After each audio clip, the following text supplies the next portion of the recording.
Hello everyone. तो कैसे हैं आप लोग। अब हम इस वीडियो में देखने जा रहे हैं most important question, most important MCQs and most important case studies जो कि आपकी इस साल बोर्ड एग्जामिनेशन में बहुत ज़्यादा संभावना है आने की। हम ऑलरेडी पहला चैप्टर पूरा कंप्लीट विद डिटेल देख चुके हैं। अब ये देखते हैं कि एमसीक्यूज को और केस स्टडीज़ को कैसे हम सॉल्व कर सकते हैं और उनकी एक ट्रिक देखते हैं कि हम कैसे किसी भी केस स्टडी को और किसी भी एमसीक्यूज को बहुत जल्दी से कैसे सॉल्व कर सकते हैं। चलिए बिना टाइम वेस्ट किए स्टार्ट करते हैं। पहला क्वेश्चन नंबर 1 इज करोड़पति स्टाइल में। नंबर 1 ये रहा आपकी मोबाइल स्क्रीन पर। Which function of management ensures work accomplishment as per plan. देखो यहाँ पर सबसे पहले क्वेश्चन में लिखा हुआ है कि विच फंक्शन, मतलब आपके माइंड में एकदम से बात आ जानी चाहिए कि फंक्शन की बात हो रही है। तो फंक्शन कौन कौन से हैं? Post DC, planning, organising, staffing, directing and controlling. Post DC आ जानी चाहिए। अब आप ये देखोगे कि इंश्योर जो काम जो है, वर्क जो है अकम्प्लिश हो रहा है, पूरा हो रहा है एज पर प्लान, प्लान के अकॉर्डिंग काम हो रहा है नहीं हो रहा है। तो प्लानिंग में क्या होता था? प्लानिंग में हम सिर्फ प्लानिंग करते थे कि हमें आगे करना क्या है। ऑर्गेनाइजिंग में हम रिसोर्सेज को कलेक्ट करते थे। स्टाफिंग में बंदों को काम पर रखते थे। डायरेक्टिंग में उनको डायरेक्शन दिखाते थे कि भाई आपको ये करना है, आपको ये करना है, और उनकी जितनी भी उनको मोटिवेट वगैरह करते थे वो सब डायरेक्टिंग में करते थे। मगर कंट्रोलिंग में क्या करते थे? कंट्रोलिंग में हम मैच करते थे कि प्लान रिजल्ट्स में और एक्चुअल रिजल्ट्स में क्या प्रॉब्लम आई है, कि हमारा प्लान जो है हमारा वर्क कर रहा है, उसके अकॉर्डिंग काम हो रहा है या नहीं हो रहा है। तो it means work accomplishment as per plan, plan के अकॉर्डिंग काम हो रहा है या नहीं हो रहा है। तो that's why answer is number C, that is controlling. Clear है ये वाली बात? चलिए अब हम नेक्स्ट मूव करते हैं सेकंड क्वेश्चन की तरफ। ये रहा सेकंड क्वेश्चन आपकी मोबाइल स्क्रीन पर। Number second, to exploit fully the growth potential of the organisational management is talking about which objective. देखिए बहुत ध्यान से समझिए, बहुत अच्छा क्वेश्चन है, बहुत इंपॉर्टेंट क्वेश्चन है। क्या है? To exploit fully growth potential of the organisation. Organisation की ग्रोथ पोटेंशियल को, ये मैं इसको अंडरलाइन कर देता हूं, ग्रोथ पोटेंशियल को क्या कर रहा है? एक्सप्लॉइट कर रहा है। तो यहां पर टॉकिंग अबाउट विच ऑब्जेक्टिव, किस ऑब्जेक्टिव की बात हो रही है? तो अब ऑब्जेक्टिव है क्वेश्चन में, तो आपके माइंड में एकदम से आ जाना चाहिए ऑब्जेक्टिव क्या होता था? OSP, organisation objective, social objective and personal objective. तो अब यहां पर एक बात और सोचनी है आपको कि ऑब्जेक्टिव के बारे में क्वेश्चन है, ऑब्जेक्टिव आपके माइंड में आ गया कि 3 ऑब्जेक्टिव होते हैं। अगर आप अपने माइंड में हेडिंग्स नहीं लाओगे तो बेटा आप जो है प्रॉब्लम कर दोगे, आप सॉल्यूशन में प्रॉब्लम कर दोगे, आंसर गलत लगा के आ जाओगे वहाँ पे। तो इसलिए मैं कह रहा हूँ कि सबसे पहले क्या सोचना है, माइंड में एकदम से लाना है कि OSP। ठीक है, अब हम देखते हैं क्वेश्चन में। तो ये कह रहा है कि ग्रोथ को एक्सप्लॉइट कर देती है। ठीक है, ऑर्गेनाइजेशन की ग्रोथ, ग्रोथ किस में होता था? किसमें होता था? ऑर्गेनाइजेशनल ऑब्जेक्टिव में, survival, profit and growth. Growth को खत्म कर देता है। तो ग्रोथ किस में हम करते हैं? ऑर्गेनाइजेशन में देखते हैं ना, ऑर्गेनाइजेशनल ऑब्जेक्टिव में। तो that's why the answer is organisational objective. Clear है? सी। चलिए अब हम नेक्स्ट देखते हैं क्वेश्चन नंबर 3। ये रहा आपके मोबाइल स्क्रीन पर। अगर आप लैपटॉप पे देख रहे होंगे तो लैपटॉप स्क्रीन पर या डेस्कटॉप स्क्रीन पर। तो number 3 is all the businessman preferred their children to do MBA and then join business। जितने भी बिजनेसमैन होते हैं वो सब ये चाहते हैं कि उनका बच्चा पहले तो MBA करे और उसके बाद बिजनेस को ज्वाइन करे। तो यहाँ पर दिस इज रिलेटेड टू विच, ये किससे रिलेटेड है? अब हमारे पास क्वेश्चन में ये नहीं दिया है कि आपको फंक्शन बताना है, इंपॉर्टेंस बतानी है, कैरेक्टरिस्टिक बताना है, आपको नेचर, कुछ नहीं बताया हमें। अब हम ऑप्शन देखेंगे और ऑप्शन से एकदम से पता लग जाएगा हमें किसकी बात करें। देखिए, management as a science, management as an art, management as a profession, और both management as a science and art. तो इट मीन्स नेचर की बात हो रही है वहाँ पर। तो अब आप ये देखिए MBA आया हुआ है। MBA क्या होता है? आर्ट होती है, साइंस होता है? ना तो आर्ट होती है ना साइंस होता है। तो बच्चा क्या profession. That's why answer is management is, बताइए, is a management as a profession. क्या ये जो है इस क्वेश्चन के अंदर मैनेजमेंट एज अ प्रोफेशन की बात कर रहा है, this is related to the profession. Clear है? चलिए फोर्थ क्वेश्चन पे आते हैं फटाफट से, बिल्कुल भी टाइम वेस्ट नहीं करूंगा इधर उधर की बातों में, सिर्फ आपको ये बताऊंगा कि क्वेश्चन को कैसे करते हैं और उसका सॉल्यूशन कैसे निकालते हैं, दैट्स इट, इधर उधर की कोई बात नहीं होगी। चलिए नेक्स्ट आते हैं फोर्थ क्वेश्चन पर।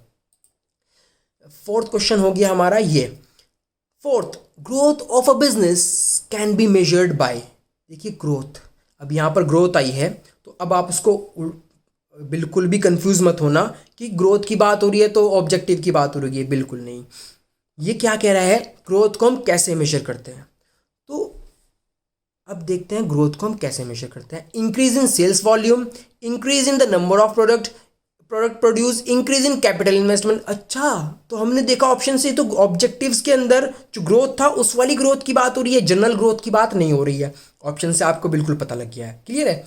तो अब आप अपने माइंड में रिमाइंड करिए, क्या ग्रोथ में क्या होता था। ग्रोथ में हम देखते थे कि पहले हम ऑर्गेनाइजेशन ऑब्जेक्टिव पे आ जाते हैं।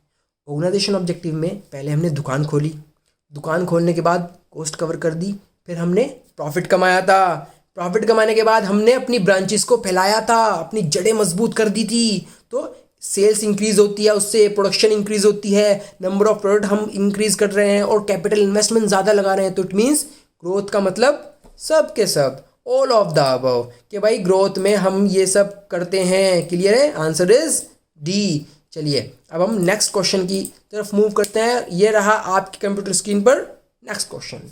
Coordination is, question number 5, coordination is, coordination क्या होता है? ये तो बहुत सिंपल सा क्वेश्चन है यार। कोऑर्डिनेशन क्या, अब ऑप्शन देखते हैं। फंक्शन होता है, ऑब्जेक्टिव होता है, एसेंस ऑफ मैनेजमेंट होता है, या नन ऑफ द अबव होता है। फंक्शन कितने हैं? 5, पोस्ट डीसी, तो फंक्शन तो नहीं है। ऑब्जेक्टिव कितने होते हैं? 3, ओएसपी, तो ऑब्जेक्टिव भी नहीं है। Then the third one, essence of management, आपको बताया था एसेंस ऑफ मैनेजमेंट क्या होता है। एसेंस ऑफ मैनेजमेंट निचोड़, पूरे मैनेजमेंट का निचोड़, पूरे मैनेजमेंट का सार या summary of the management is coordination. That's why the answer is option C. Clear है? बिल्कुल क्लियर हो गई होगी ये वाली बात, क्योंकि आपको पहले ही से बताया कि एसेंस ऑफ मैनेजमेंट हम कोऑर्डिनेशन कहते हैं। बहुत इजी क्वेश्चन था ये।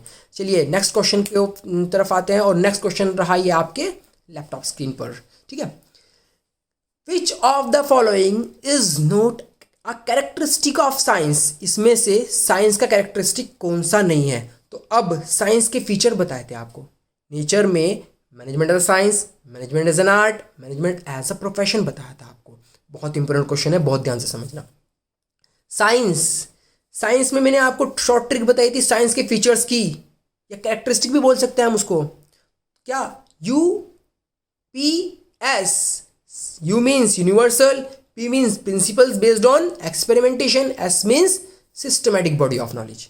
यहाँ पर अपने माइंड में एकदम से साइंस लिया, मैंने ऑप्शंस नहीं देखे हैं, सिर्फ क्या कर रहा हूँ मैं अपने माइंड में ये ला रहा हूँ कि ये वाले थे यहाँ पर। तो अब ऑप्शंस पे आते हैं, systematic body of knowledge, based on experimentation and observation, universal validity, ethical code of conduct. देखो यहाँ पर सब कुछ है, सिस्टमैटिक भी है, प्रिंसिपल्स बेस्ड ऑन एक्सपेरिमेंटेशन भी है, यूनिवर्सल भी है, लेकिन ये एथिकल कोड ऑफ कंडक्ट बेचारा ये कहाँ से आ गया यहाँ पर। एथिकल कोड ऑफ कंडक्ट किस में होते थे? कोड ऑफ कंडक्ट किस में होता था? प्रोफेशन में।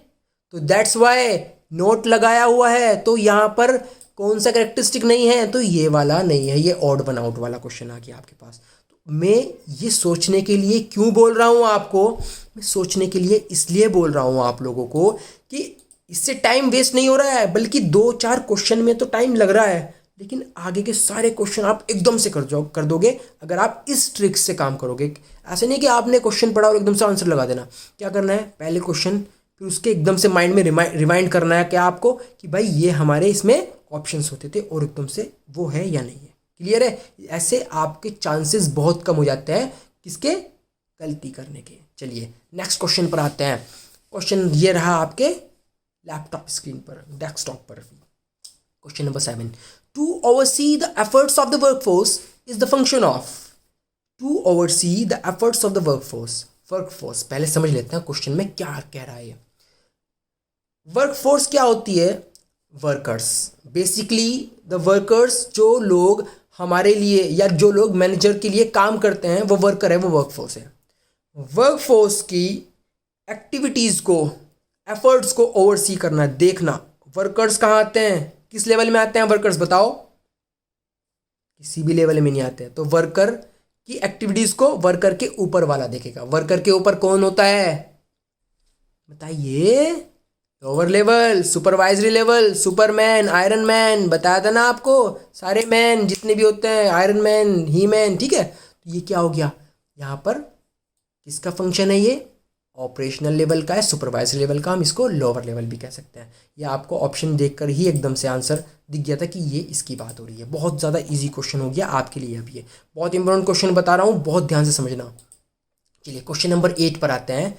When a worker achieves target production of 100 units है ये, at a higher cost.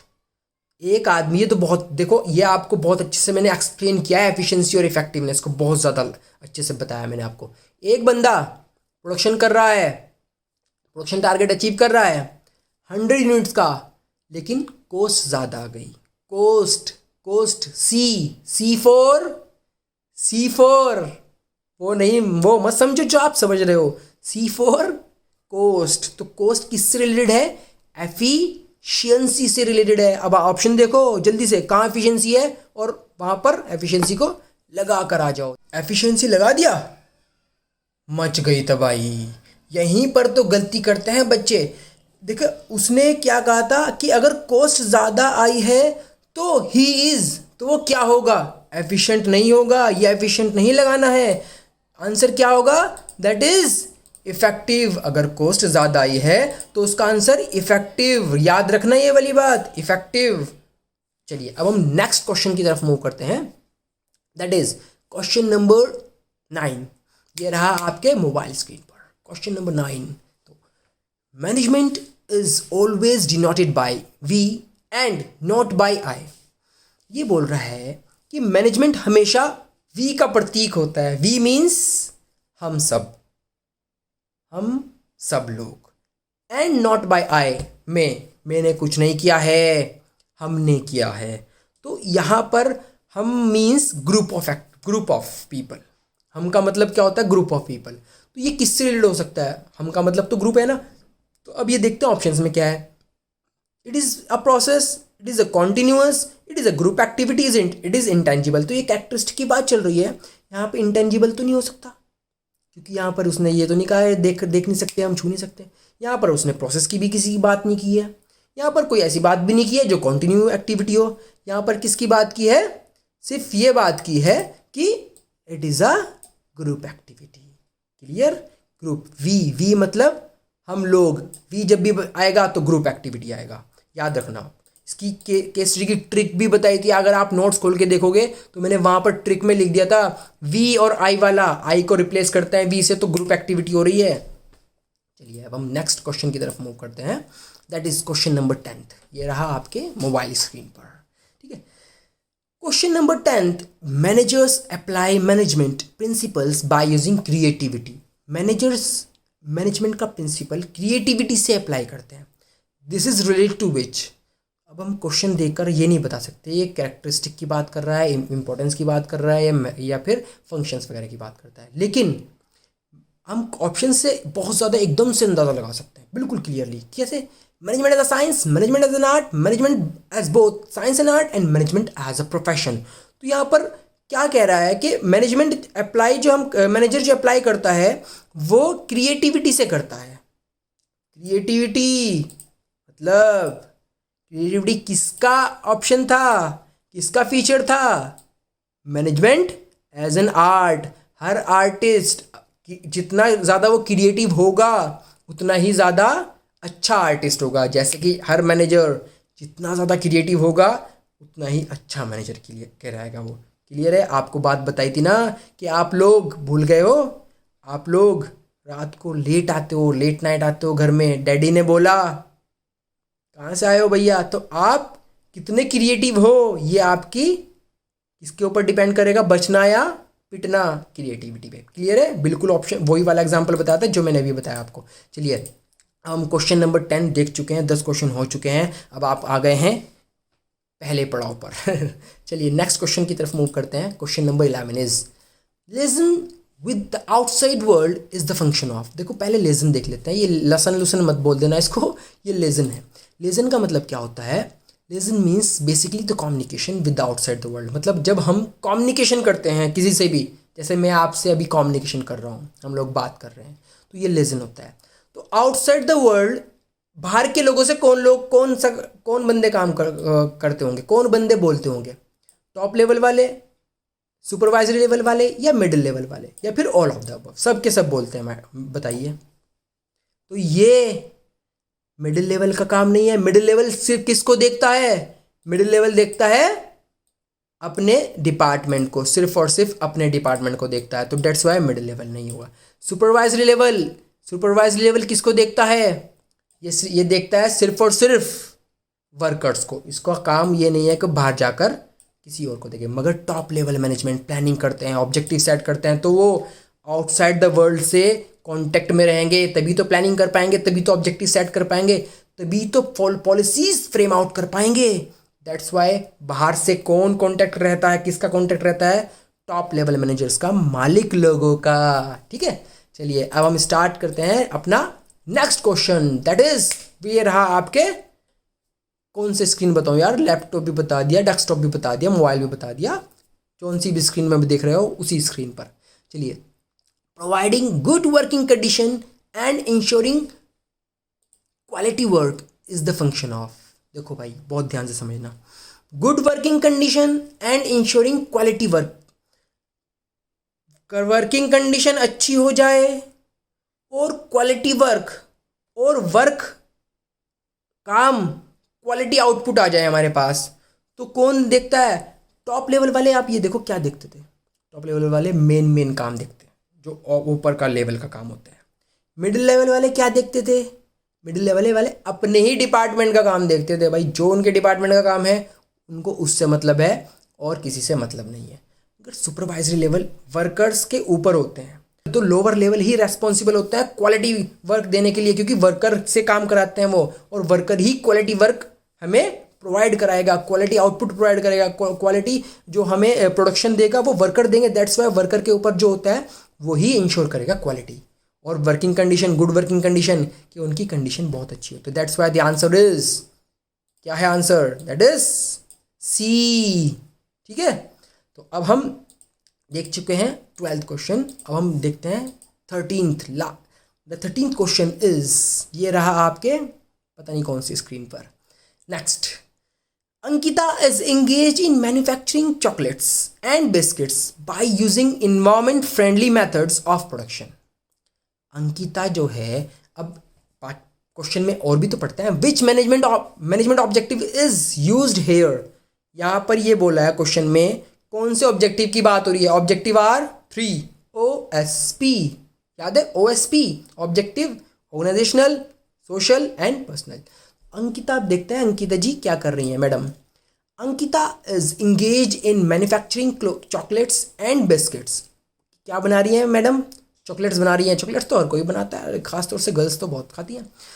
Chocolates and biscuits by using environment friendly method. भाई चॉकलेट की फैक्ट्री है, बिस्किट की फैक्ट्री है, और कमाल की बात तो ये है कि इन्वायरमेंट फ्रेंडली है।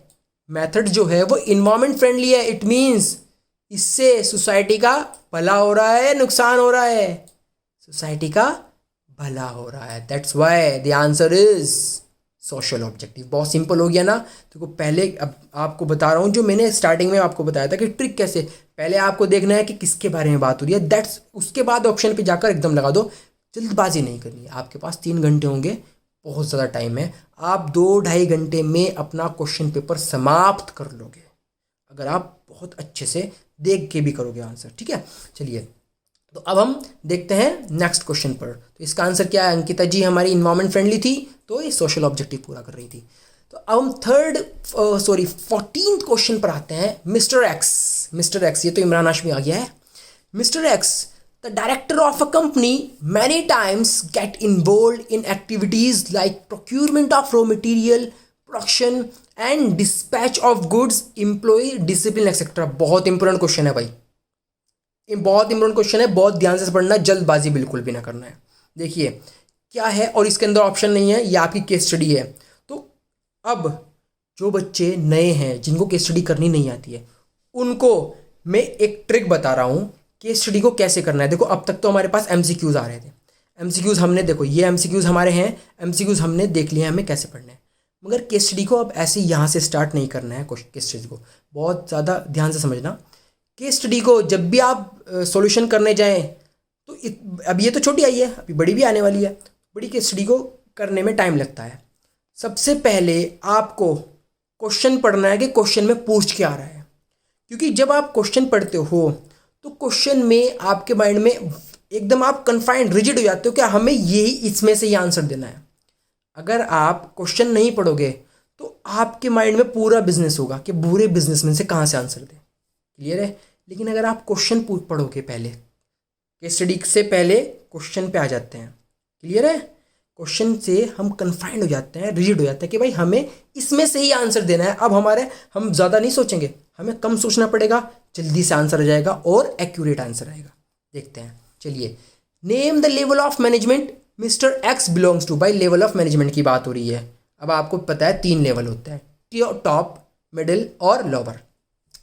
मिस्टर एक्स, इमरान भाई, इमरान हाशमी साहब, the director of a company many times get involve in activities. देखो अब आप गलती कहाँ करते हो, हर वर्ड को आप जो है ना ध्यान से नहीं पढ़ते हो।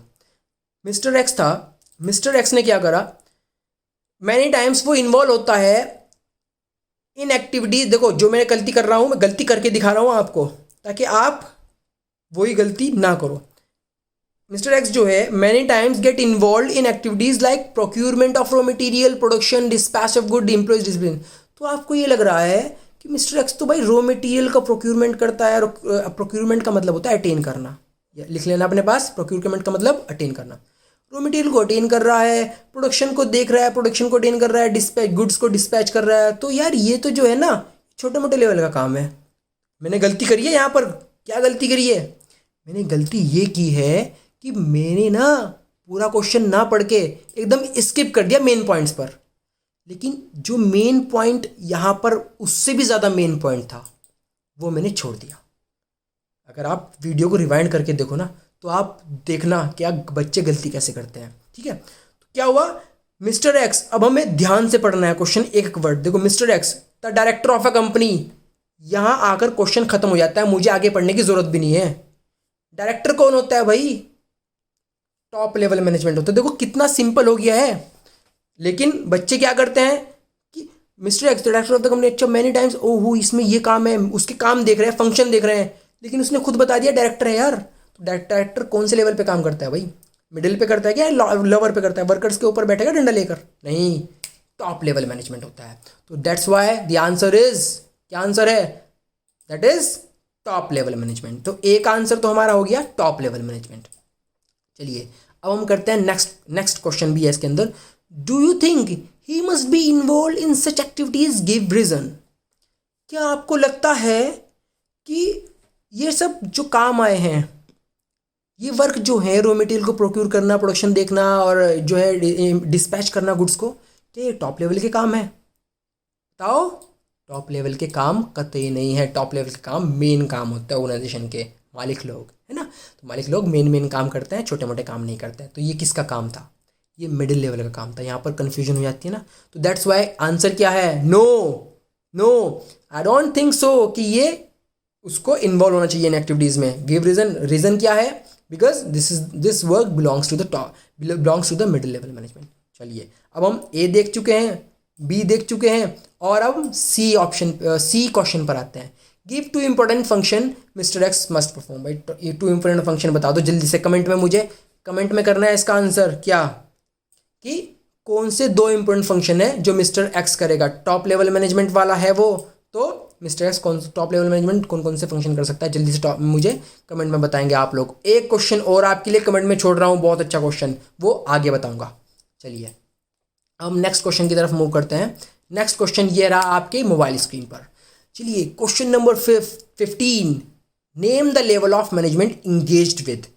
अब आपको बहुत अच्छा क्वेश्चन दे दिया है, आपको इनमें से ये बताना है ये लोग कौन कौन से लेवल में काम करते हैं। देखो वीडियो को पूरी देखो, स्किप मत करना, क्योंकि मैं हर क्वेश्चन में एक न कोई चीज़ एक्स्ट्रा बता रहा हूँ ताकि आपको सोल्यूशन हो जाए। ऐसा मत करना कि आप ये तो आप जो है खुद से आंसर ढूंढ रहे हो और उसके बाद आगे क्वेश्चन नहीं देख रहे हो, क्योंकि आपको कुछ भी छूट सकता है मेन चीज़।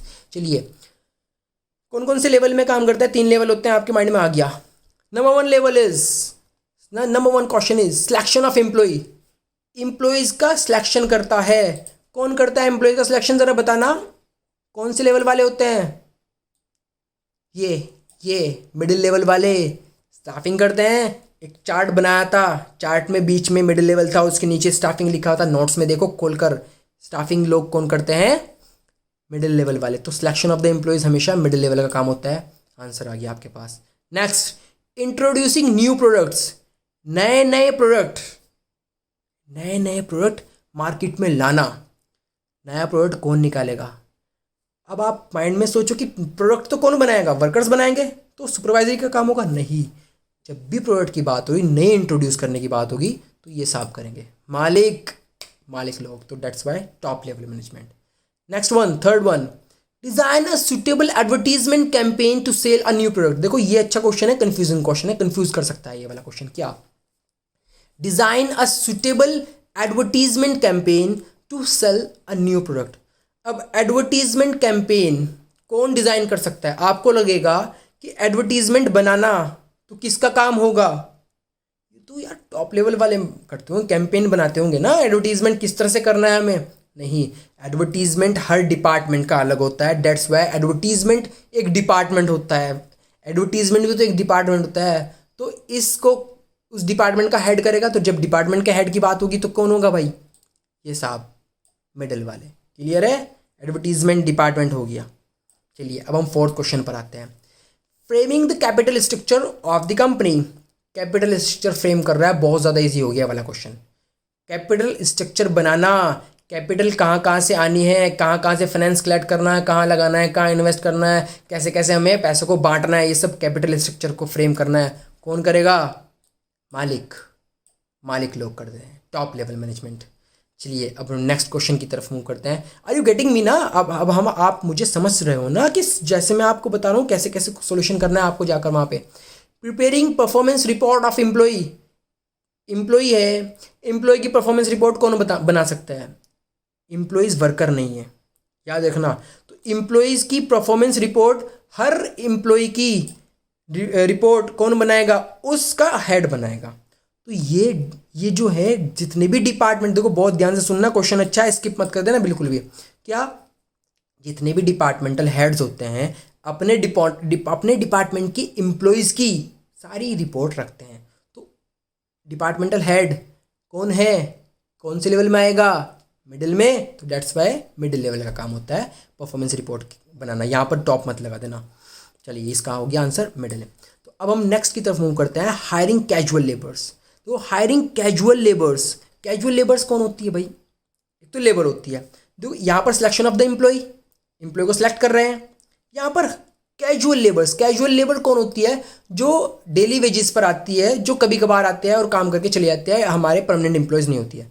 तो डेली वेजेस पर लोग आते हैं तो वर्कर आते होंगे, वर्कर को कौन हायर करता होगा, क्योंकि एम्प्लॉय जो होता है डिपार्टमेंट में काम करने वाला कभी भी डेली वेजेस वाला नहीं होता, वर्कर्स होते हैं। वर्कर्स को कौन अपॉइंट करेगा, लोअर वाला। तो डेट्स वाई द फंक्शन किसका है, ये वाला लोअर वाले का। तो आपको ऐसे इजीली समझ में आ गया होगा कैसे कैसे हम सॉल्व करते हैं आंसर्स को, ठीक है। तो चलिए अब हम नेक्स्ट की तरफ मूव करते हैं। ये रहा 16 क्वेश्चन आपकी लैपटॉप स्क्रीन पर। 16 क्वेश्चन, अब हम करोड़पति बनने वाले हैं। Ford Motors aims to produce and sell 1,50,000 car in 2019। 1,50,000 cars को प्रोड्यूस करने हैं फोर्ड मोटर्स को। अब देखो मैंने वही गलती करी है ना। बताओ आप क्या गलती करी है मैंने, कि मैंने यहाँ से स्टार्ट किया है, समझ रहे हो। ये मैं आपको इस वजह से दिखा रहा हूँ कर करके, ताकि आप लोग वो चीज़ कभी ना करो। हमें कतई नहीं स्टार्ट करना है यहाँ से, एक्साइटमेंट है ना जल्दी से क्वेश्चन करो, क्योंकि मेरे क्या होता है जब बच्चों के क्वेश्चन आते रहते हैं ना, आंसर आते रहते हैं, तो वो एकदम से स्टार्टिंग कर देता है स्टार्टिंग से पढ़ना, लेकिन वो ये भूल जाते हैं हमें कहाँ से पढ़ना है। तो हमें सबसे पहले कहाँ क्या देखना है, हमें यहाँ से आंसर क्वेश्चन देखना है कि भाई which importance of management is highlighted here. भाई यहाँ पर इंपोर्टेंस की बात हो रही है कि कौन सी इंपोर्टेंस, इंपोर्टेंस कितनी होती है, 5 इंपोर्टेंस बताई थी, जल्दी से रिवाइज करो कौन कौन सी इंपोर्टेंस होती है, आप मुझे बताओ। Personal objective, development of society, GDP depends upon, GDP यार आपको बताया था ना मैं, GDP depends upon efficient development, तो वही तो है। G group activity, D dynamic, P personal objective, development of society, efficient increase efficiency, ये 5 आपको बताई थी, तो वही होती है। तो चलिए अब ऐसे आपका रिवीजन भी हो जाएगा। Ford Motors aims to produce to sell, अच्छा उसको सेल करनी है प्रोड्यूस करनी है 1,50,000 कार, ठीक है। To achieve this target the production department strive to for timely production and sale department take all possible steps to sell them. Production department अपने इस टारगेट को अचीव कर रहा है, सेल डिपार्टमेंट जो है सारे स्टेप्स ले रहा है उसको सेल करने के लिए, ठीक है। Due to combine efforts of all the department, सारे के सारे डिपार्टमेंट आपस में मिलजुल कर काम कर रहे हैं, कंबाइन होकर काम कर रहे हैं, तो company can achieve it's target, तो कंपनी आराम से टारगेट अचीव करे। देखो कंबाइन एफर्ट्स, यहाँ पर ये जो है ना, ये वर्ड मैं मार्क कर देता हूँ, कौन सा वर्ड है, कंबाइन एफर्ट। कंबाइन एफर्ट से पता लग जाता है किसकी बात कर रहा है। कंबाइन हम कब होंगे, जब हम ग्रुप में काम करेंगे, तो it is a group activity. जी क्लियर है बेटा, तो ये आपको ऐसे हम बहुत इजीली सॉल्व कर सकते हैं कोई भी केस स्टडी हो। चलिए अब नेक्स्ट क्वेश्चन की तरफ मूव करते हैं, question number 17। A cloth manufacturer distributes its defective product at free of cost। बहुत ध्यान से सुनना, बहुत ही अच्छा क्वेश्चन लाया हूं आपके लिए। आफ्टर गेटिंग, देखो छोटा सा है इसलिए मैंने स्टार्ट कर लिया वहां से, क्योंकि जस्ट 4 लाइन का है ये, अगर आप लाइन में लिखोगे तो ज़्यादा से ज़्यादा 1.5 लाइन का क्वेश्चन है, इसलिए मैं स्टार्ट कर रहा हूँ स्टार्टिंग से, नीचे का नहीं पढ़ रहा हूँ। बहुत बड़ा क्वेश्चन को आपको नीचे से पढ़ना अनिवार्य है, ठीक है। चलिए, a cloth manufacturer distributes its defective product at free of cost after getting them repaired from Nari Niketan at lower cost to orphanage।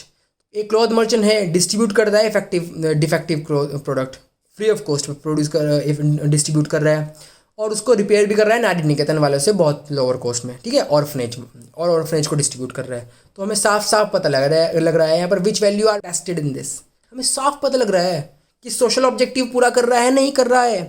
अब हम यहाँ पर वैल्यू आ रही है, तो वैल्यू को हम कैसे कैसे और कर सकते हैं। वैल्यू आ रही है तो हम क्या कर सकते हैं, इसमें फुलफिलिंग सोशल रेस्पॉन्सिबिलिटीज भी लिख सकते हैं, ठीक है।